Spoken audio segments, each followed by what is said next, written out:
Christ கிறிஸ்துவின் ஊழியம் சார்பாக உங்கள் யாவரையும் இந்த நாளிலும் வாழ்த்தி வரவேற்றுக் கொள்வதில் பெருமகிழ்ச்சி அடைகிறோம். ஆம்பிள்ளைகளை, இந்த நாளுக்குரிய தேவனுடைய வார்த்தையை நாம் பார்ப்பதற்கு முன்பாக தலைகளை தாழ்த்தி ஜெபம் செய்வோமா? ஜெபம். ஸ்தோத்தரிக்கிறோம் ஆண்டவரே, உம்மை துதிக்கிறோம், உம்மை ஸ்தோத்தரிக்கிறோம் அப்பா. ஆண்டவரே, இந்த நாள் காலை வேலைக்காக உமக்கு நன்றி ஆண்டவரே. அப்பா, இந்த நாள் காலை வேலையில நீர் எங்களை ஆசீர்வதிக்கும்படியாக உம்முடைய சமூகத்துல வந்திருக்கிறோம் ஆண்டவரே. உம்முடைய பாதப்படியில வந்திருக்கிற எங்களை நீர் ஆசீர்வதிக்கும்படியாக ஜெபிக்கிறோம் ஆண்டவரே. இந்த நாளிலே நாங்கள் எங்கெல்லாம் கடந்து செல்லுகிறோமோ, யார் யாரை சந்திக்கிறோமோ அப்பா, அங்கெல்லாம் உம்முடைய கிருபையான கரம் இறங்கும்படியாக ஜெபிக்கிறோம். எங்களுடைய கால்கள் கல்லில் இடராதபடிக்கு உம்முடைய தூதர்களுக்கு நீர் கட்டளையிடும்படியாக ஜெபிக்கிறோம் அப்பா. ஆண்டவரே, இந்த நாள் எங்களுக்கு ஆசீர்வாதமான நல்ல நாளாய், நன்மைகள் மிகுந்த நாளாய், அற்புதமான நாளாய் அமையும்படியாக ஜெபிக்கிறோம் ஆண்டவரே. அப்பா, இந்த நாளில நீ பெரிய காரியங்களை செய்யும்படியாக ஜெபிக்கிறோம் ஆண்டவரே. இந்த யூடியூப் சேனலை பார்த்து கொண்டிருக்கிற ஆண்டவரை பார்க்கிற ஒவ்வொருவரும் கரத்துல தருகிறோம் அப்பா. அவருடைய குடும்பங்களை நீ தனித்தனியாய் தொட்டு ஆசீர்வதிக்கும்படியாக ஜெபிக்கிறோம் ஆண்டவரே. அவருடைய குடும்பத்தில் இருக்கிற ஒவ்வொரு பிள்ளைகளை நீர் ஆசீர்வதிக்கும்படியாக ஆண்டவரே, சிறு பிள்ளைகளை அரவணைத்து ஆசீர்வதிக்கும்படியாக ஜெபிக்கிறோம் அப்பா. ஆண்டவரே, வாலிப பிள்ளைகளை கரத்துல தருகிறோம் ஆண்டவரே. வாலிப பிள்ளைகள் அப்பா, ஆண்டவரே, உமக்காய் தகப்பனை ஊழியம் செய்கிறவர்களாய் ஆண்டவரே, உம்மை சுமந்து செல்லுகிற கழுதை குட்டிகளாய் நீர் மாற்றும்படியாக ஜெபிக்கிறோம் ஆண்டவரே. வேத வசனத்தின்படி தங்களுடைய வாழ்க்கையை அமைத்துக் கொள்ள கிருபை தாரும் ஆண்டவரே. எங்களுடைய வீட்டில் இருக்கிற ஒவ்வொரு வாலிப பிள்ளைகளும் ஆண்டவரே, தீர்க்க தரிசனங்களை காண கிருபை தாரும் ஆண்டவரே. மேற்படிப்புக்காய் காத்திருக்கிறவர்கள் ஆண்டவரே, இன்னும் தகப்பனை கடன் பிரச்சனையிலிருந்து வெளியே வருவதற்காய் காத்திருக்கிறவர்கள் ஆண்டவரே, கண்ணீரோடு இருக்கிற ஒவ்வொருவரை நீர் சந்திக்கும்படியாக ஜெபிக்கிறோம் அப்பா.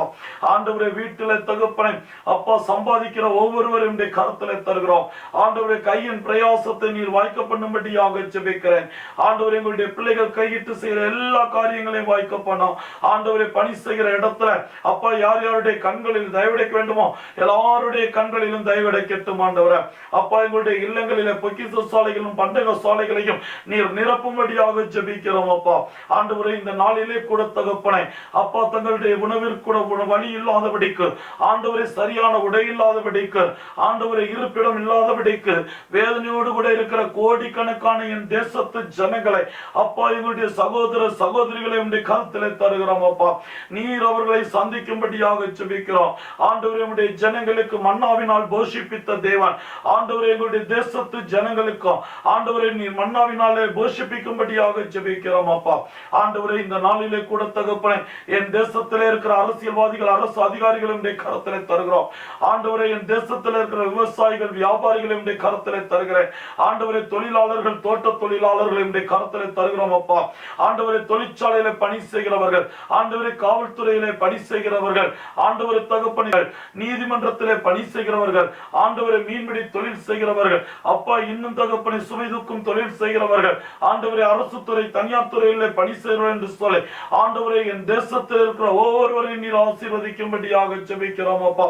ஆண்டவரே, இந்த நாளிலே என் தேசம் எங்கெல்லாம் ஆண்டவரே, ஒரு இடத்திலும் விபத்தினாலே எந்த இழப்புகளும் ஏற்படாதபடிக்கு பாதுகாத்துக் கொள்ளும் அப்பா. ஆண்டவரே, என் தேசத்தில் இருக்கிற கொள்ளை நோய்களை நீர் மாற்றும்படியாக ஜெபிக்கிறேன் ஆண்டவரே. கிழக்குக்கும் மேற்குக்குமான தூரத்தை போல அப்பா, எங்களுடைய தேசத்தில் இந்த COVID-19 ஆண்டவரே, இந்த கொரோனா வைரஸை நீர் மாற்றும்படியாக ஜெபிக்கிறேன் அப்பா. ஆண்டவரே, என் தேசத்திலிருந்து தகப்பனே, பணியின் நிமித்தமாக வெளிநாடுகளில், வெளி தேசத்துல அப்பா, தூர இடத்தில் இருக்கிற உம்முடைய பிள்ளைகளை கரத்திலே தருகிறோம் ஆண்டவரே. நீர் அவர்களை ஆசீர்வதிக்கும்படியாக ஜெபிக்கிறோம். உம்முடைய வல்லமையான கரம் கடந்து செல்லும்படியாக ஜெபிக்கிறோம் அப்பா. ஆண்டவரே, அவர்கள் பணி செய்கிற இடத்துல ஆண்டவரே, என்னென்ன நன்மைகள் தேவை எல்லாவற்றையும் நீர் கொடுக்கும்படியாக ஜெபிக்கிறேன் ஆண்டவரே. குடும்பமாய் தங்கி இருக்கிற பிள்ளைகளை கரத்திலே தருகிறோம் அப்பா. ஆண்டவரே, அவருடைய எல்லா தேவைகளையும் சந்திக்கும்படியாக ஜெபிக்கிறோம் ஆண்டவரே. இந்த நேரத்தில் கூட இமயம் முதல் குமரி வரை இருக்கிற என் தேச ஜனங்களை அப்பா, உடைய கருத்தலை தருகிறேன். ஒவ்வொருவரை நீர் ஆசீர்வதிக்கும்படியாக ஜெபிக்கிறோம் அப்பா. யார் யாருக்கு என்னென்ன நன்மைகள் தேவையோ எல்லாவற்றையும் இந்த நாளிலே நீர் முழுமையாய் ஆண்டவரை நிறைவாய் கொடுக்கும்படியாக ஜெபிக்கிறேன் ஆண்டவரை. விசேஷமாய் கூட தகப்பனே, இந்த நாளுக்குரிய உடைய வார்த்தையை நாங்கள் தியானிப்பதற்கு ஆயத்தப்படுகிறோம் ஆண்டவரை. அடியன் வாயிலிருந்து வருகிற ஒவ்வொரு வார்த்தைகளும் ஆண்டவரே, ஜீவனுள்ள உம்முடைய வார்த்தைகளாய் அமைகிறபடியால் நன்றி ஆண்டவரே. அதை கேட்கிற பிள்ளைகளுடைய உள்ளங்கள் 30, 60, 90, 100மான பலனை கொடுக்க ஆண்டவரே நீர் கிருபை தாரும். தொடர்ந்து எங்களோடு கூட வாங்க ஆண்டவர், எங்களோடு கூட இருந்து இந்த நாளை எங்களுக்கு ஆசீர்வாதமான நல்ல நாளாய் மாற்றி தரும்படியாக ஜெபிக்கிறேன். மீதியான நேரம் முழுவதும் குறைகிறோம். இயேசு கிறிஸ்து இனிய நாமத்தினால் ஜெபங்கேளும் நல்ல பிதாவே, ஆமென், ஆமென், ஆமென். இந்த நாளுக்குரிய தேவனுடைய வார்த்தைக்கு ஆதாரமாக தெரிந்து எடுத்துக்கொண்ட வேத பகுதி சங்கீதம் 119 அதிகாரம் 165 வசனம். சங்கீதம் 119 அதிகாரம் 165 வசனம். உம்முடைய வேதத்தை நேசிக்கிறவர்களுக்கு மிகுந்த சமாதானம் உண்டு, அவர்களுக்கு இடரல் இல்லை. ஆம் பிள்ளைகளை, இன்றைக்கு இந்த உலகத்திலே மனிதனாய் வாழ்ந்து கொண்டிருக்கிற ஒவ்வொருவரும் சமாதானத்தை தேடி அங்கும் இங்குமாய் ஓடிக்கொண்டிருக்கிறதை பார்க்கிறோம்.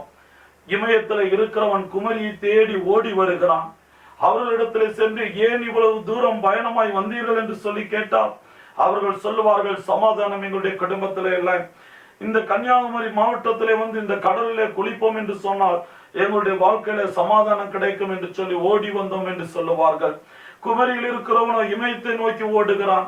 அவரிடத்தில் சென்று கேட்டால் சொல்லுவார்கள், தமிழ்நாட்டில நாங்கள் எங்களுக்கு சமாதானம் இல்லை, எனவே இந்த இமயமலையிலே வந்து சமாதானத்தை தேடி வந்தோம் என்று சொல்லுவதை கேட்கிறோம். இப்படியாய் அங்கும் இங்குமாய் ஓடிக்கொண்டிருக்கிறார்கள். இன்னும் ஒரு சிலர் சமாதானத்தை பெற்றுக் கொள்ளும்படியாக புண்ணிய ஸ்தலங்கள் என்று சொல்லப்படுகிற இடத்திற்கு ஓடுகிறதை நீங்களும் நானும் பார்க்கிறோம். அவர்களிடத்துல ஏன் இப்படியாய் புண்ணிய ஸ்தலங்களை தேடி ஓடுகிறீர்கள் என்று சொன்னால் அவர்கள் சொல்லுவார்கள், சமாதானத்தை தேடி ஓடுகிறோம் என்று சொல்லி.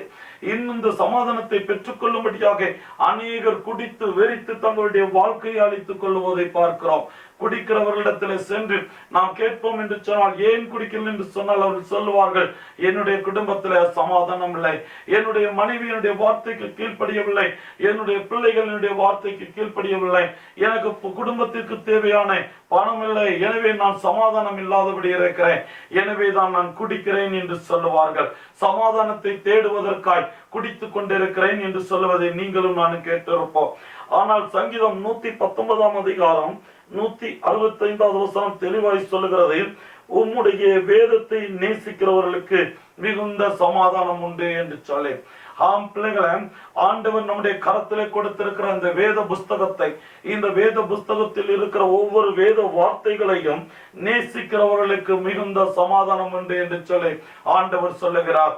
சமாதானத்தை தேடி நீங்களும் நானும் அங்கும் இங்குமாய் ஓட வேண்டிய அவசியம் இல்லை. சமாதானத்தை தேடி நாம் புண்ணிய ஸ்தலங்களை தேட வேண்டாம். சமாதானத்தை தேடி நாம் குடித்து வெறிக்க வேண்டிய அவசியம் இல்லை பிள்ளைகளை. இன்னும் சமாதானத்தை தேடி ஒரு சில மனிதர்களின் வீட்டு வாசலில் நாம் காத்திருக்க வேண்டிய அவசியம் இல்லை. இன்றைக்கு அநேகம் கிறிஸ்தவர்கள் கூட தங்களுடைய குடும்பத்திலே சமாதானம் இல்லை என்று சொல்லி சமாதானத்தை தேடி ஒரு சில மனிதர்களிடத்திலே சென்று அவர்களுடைய திருச்சபை ஆலயங்களுக்கு வெளியாக அவருடைய வீடுகளுக்கு வெளியாய் காத்திருக்கிறதை பார்க்கிறோம். மிகவும் வேதனையான காரியம் பிள்ளைகளை. ஆண்டவர் யாரிடத்திலும் சென்று உங்களுக்கு சமாதானத்தை தேட வேண்டிய அவசியம் இல்லை என்று சொல்லுகிறார்.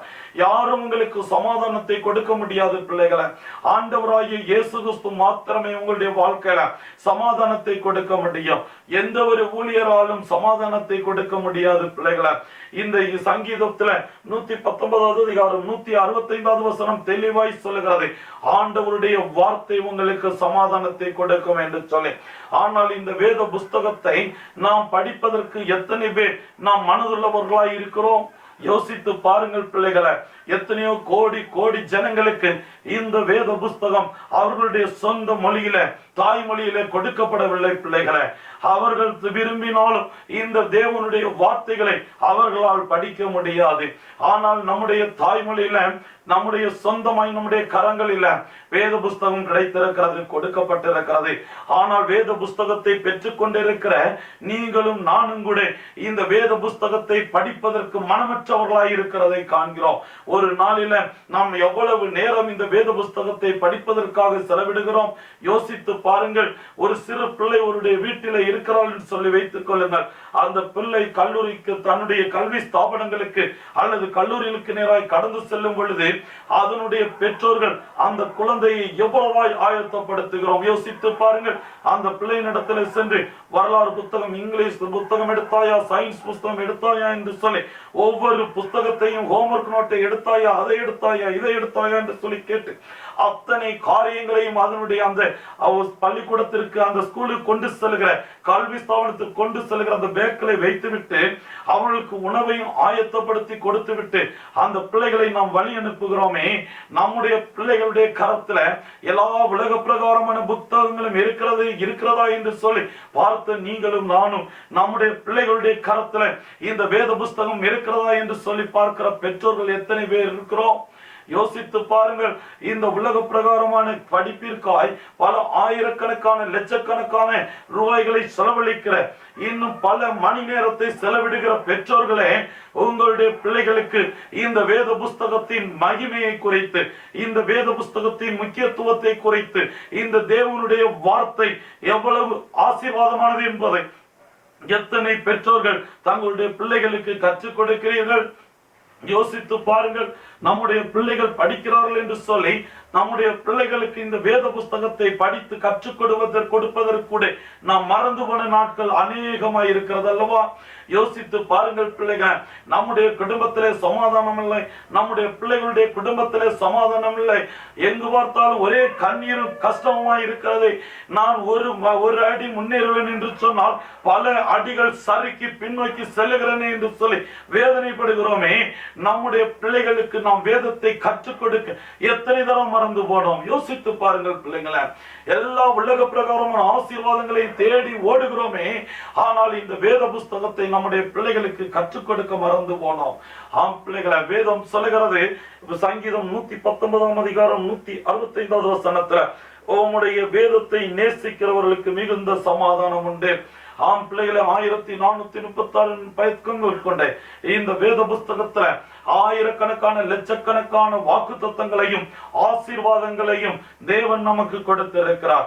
இந்த ஆசீர்வாதங்களையும் அற்புதங்களையும் அதிசயங்களையும் நாம் நம்முடைய வாழ்க்கையிலே சுதந்திரித்துக் கொள்ள வேண்டும் என்று சொன்னால் நாம் இந்த வேத புஸ்தகத்தை நாம் படித்துக் கொள்ள வேண்டாமா?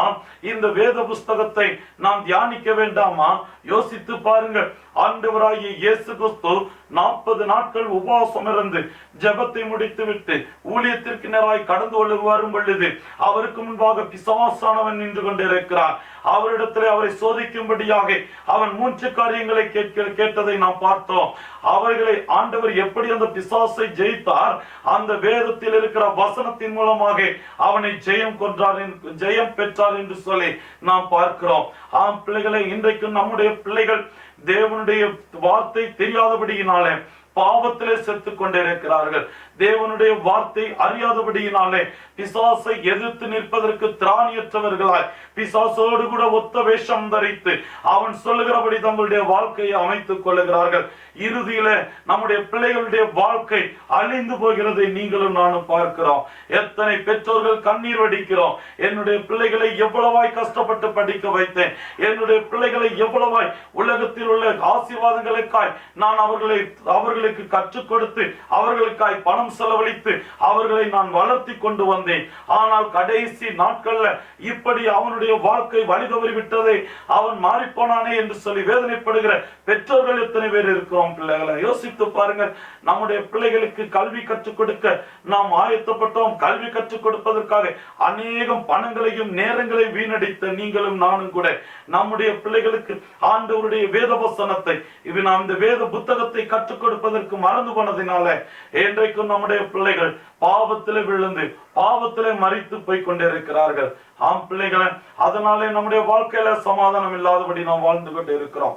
இந்த வேத வார்த்தைகளை, இந்த நாளுக்குரிய செய்தியை கேட்டுக்கொண்டிருக்கிற நீங்களும் நானும் கூட ஒவ்வொருவரும் நம்முடைய பிள்ளைகளுக்கும் நாமும் இந்த வேத வசனத்தை அனுதினமும் படித்து அதன்படி நம்முடைய வாழ்க்கையை அமைத்துக் கொள்வோம். தேவன் நமக்கு சமாதானத்தையும் சந்தோஷத்தையும் ஐஸ்வர்யத்தையும் கட்டளையிடுவார். இந்த நாளுக்குரிய நன்மைகளையும் ஆண்டவர் உங்களுக்கும் எனக்கும் கொடுப்பாராக. ஆமென். இந்த யூடியூப் சேனல் மூலமாய் பயன்பெற்றுக் கொண்டிருக்கிற நீங்கள் ஒவ்வொருவரும் உங்களுடைய நண்பர்களுக்கும் உறவினர்களுக்கும் கூட இந்த யூடியூப் சேனலை குறித்து நீங்கள் சொல்லுவீர்கள் என்று சொன்னால் இந்த நாளுக்குரிய தேவனுடைய வார்த்தை அவர்களுக்கும் பிரயோஜனமாக இருக்கும் பிள்ளைகளை. அவர்களும் தேவனுடைய வருகையில ஆயத்தப்பட்ட மனவாட்டிகளாய் காத்திருப்பார்கள். அவர் வரும் பொழுது அவர்கள் கரம் அசைத்து நம்மோடு கூட தேவனுடைய சமூகத்திலே சேர்ந்து கொள்ள முடியும். ஆம் பிள்ளைகளை, எங்களை தொடர்பு கொள்ள நீங்கள் விரும்புவீர்கள் என்று சொன்னால் நீங்கள் எங்களை தொடர்பு கொள்ள வேண்டிய தொலைபேசி எண் 944430357357 9443130357. ஆம் பிள்ளைகளே, சங்கீதம் 119 அதிகாரம் 165வது வசனத்தின்படி உம்முடைய வேதத்தை நேசிக்கிறவர்களுக்கு மிகுந்த சமாதானம் உண்டு, அவர்களுக்கு இடரல் இல்லை. ஆம் பிள்ளைகளே, நீங்களும் நானும் நம்முடைய பிள்ளைகளுக்கு வேத வசனத்தை கற்றுக் கொடுப்போம். நாமும் இந்த வேத வசனத்தின்படி நம்முடைய வாழ்க்கையை அமைத்துக் கொள்வோம்.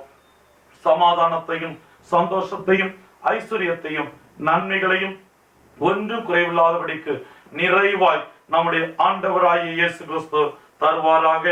ஆமென், ஆமென்.